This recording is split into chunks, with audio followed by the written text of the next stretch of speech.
Ever get that feeling like, huh, you know when someone moves like your favorite restaurant or something without telling you, Oh, yeah. like Yeah. it's just gone? Yeah.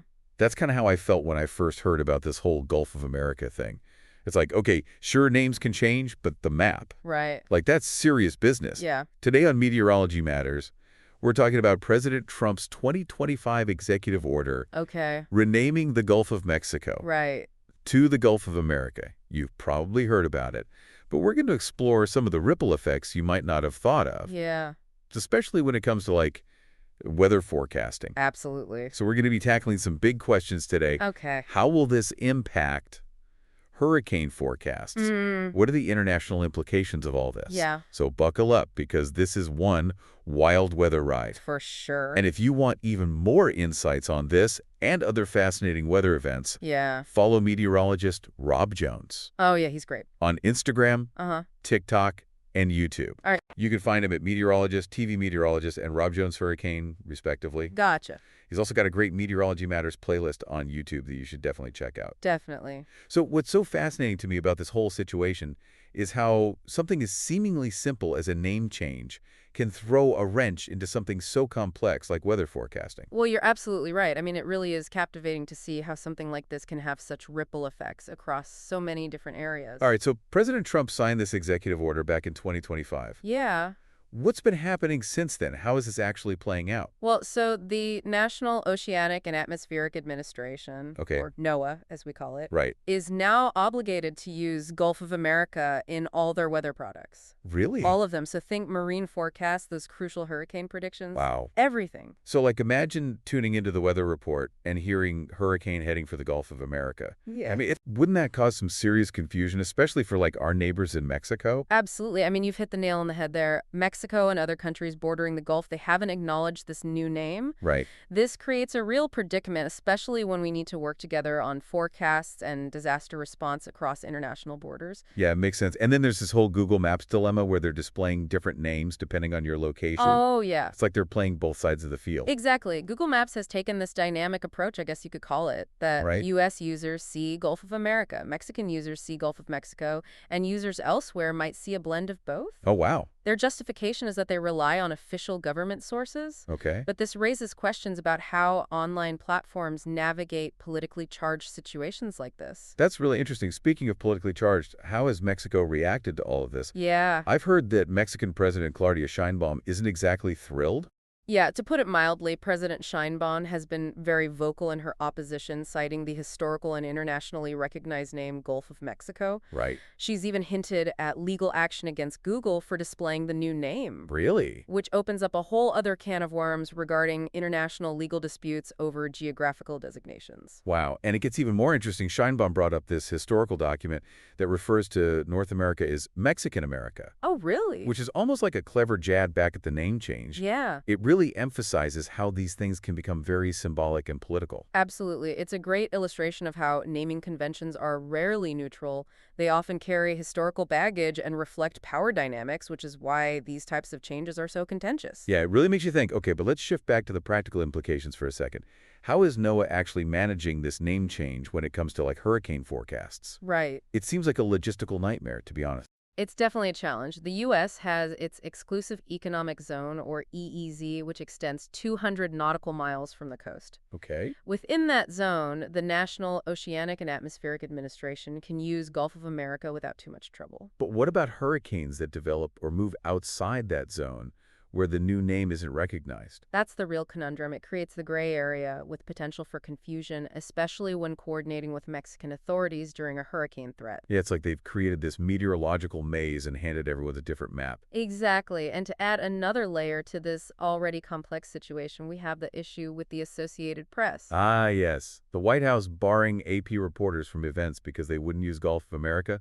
That's a pretty bold move. It certainly is. It really highlights the political sensitivity surrounding this issue and the lengths to which the administration is willing to go to enforce its decision. The fact that it's impacting press freedom is a pretty serious development. So it's clear this is much bigger than just a name on a map. We're talking about potentially jeopardizing disaster preparedness, international relations, and even press freedom.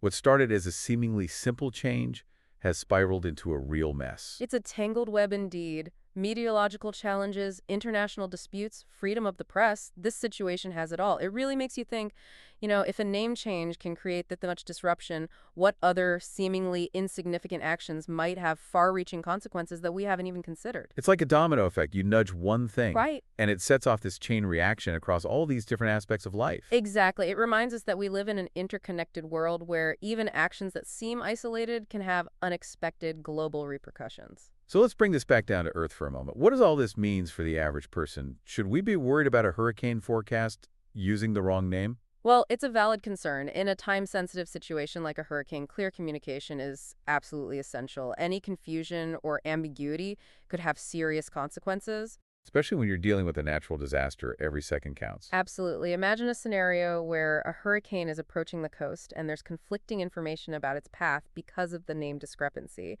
It could lead to delays in evacuations or miscommunication between response teams, potentially putting lives at risk. That's a sobering thought. It seems like this name change has created a real vulnerability in our disaster preparedness systems. It has introduced a new layer of complexity that we haven't had to deal with before, and it raises questions about how we balance national interests with international cooperation, especially when it comes to shared researches like the Gulf. And let's not forget the impact on scientific research and data collection.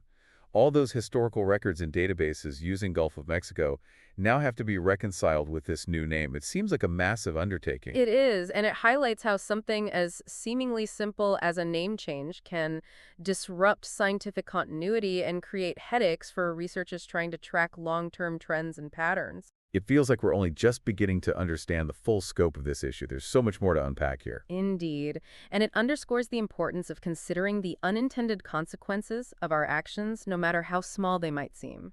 This entire situation is a stark reminder that even names hold power, and altering them can set off a chain reaction with unpredictable outcomes. It's a bit unsettling, to be honest. It makes you wonder what other seemingly insignificant things might be lurking out there, ready to cause a similar uproar. That's the double-edged sword of living in a complex world. There's always something new to discover, but those discoveries often come with unforeseen challenges and dilemmas. Well, I think we've given our listeners a lot to think about today. This whole situation is a prime example of how something that seems minor on the surface can have huge repercussions. I agree. It's a story that's still unfolding, and its ultimate impact remains to be seen. But one thing's for sure, this is a topic that will continue to spark debate and discussion for quite some time. Absolutely. And as this story continues to develop, we encourage our listeners to stay informed, share their own perspectives, and consider the broader implications of this seemingly simple name change. And if you're interested in diving deeper into the meteorological aspects of this issue and other fascinating weather-related topics, I highly recommend following meteorologist Rob Jones. You can find him on Instagram at meteorologist, on TikTok at TV Meteorologist, and on YouTube at Rob Jones Hurricane. He's a great resource for all things weather. Now, before we wrap up, I have one final thought for our listeners, something to really ponder as we navigate this increasingly complex world. If something as fundamental as, like, the name of a place on the map, Right. something we just, we take for granted, Totally. can be so easily changed and, in turn, like, impact our understanding of the world, Yeah. what other seemingly small changes might have consequences that we haven't even considered? It really makes you think, huh? What seems insignificant now could have huge implications down the road. It's like we're always underestimating the power of names and labels. Yeah, they shape our perceptions in ways we don't even realize. It's like how calling it the Gulf of America suddenly makes it feel more like, Right. U.S. territory. Yeah, exactly. It subtly shifts the balance of power. And all from just, a few words. It's a reminder to be mindful of the language we use. Absolutely. We've covered a lot today. We have. From hurricane forecasts to... International relations, freedom of the press. Yeah, it's all connected. It is, and I think this is just the beginning of the story. I agree.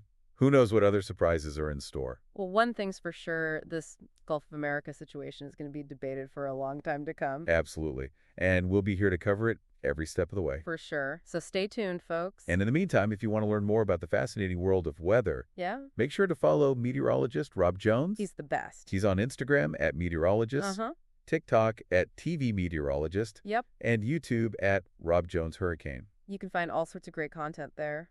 And don't forget to check out his Meteorology Matters playlist on YouTube, too. Oh, yeah, that's a must listen. Well, that's all the time we have for today. Thanks for joining us on Meteorology Matters. It's been a pleasure. Until next time, stay curious and keep exploring the world around you.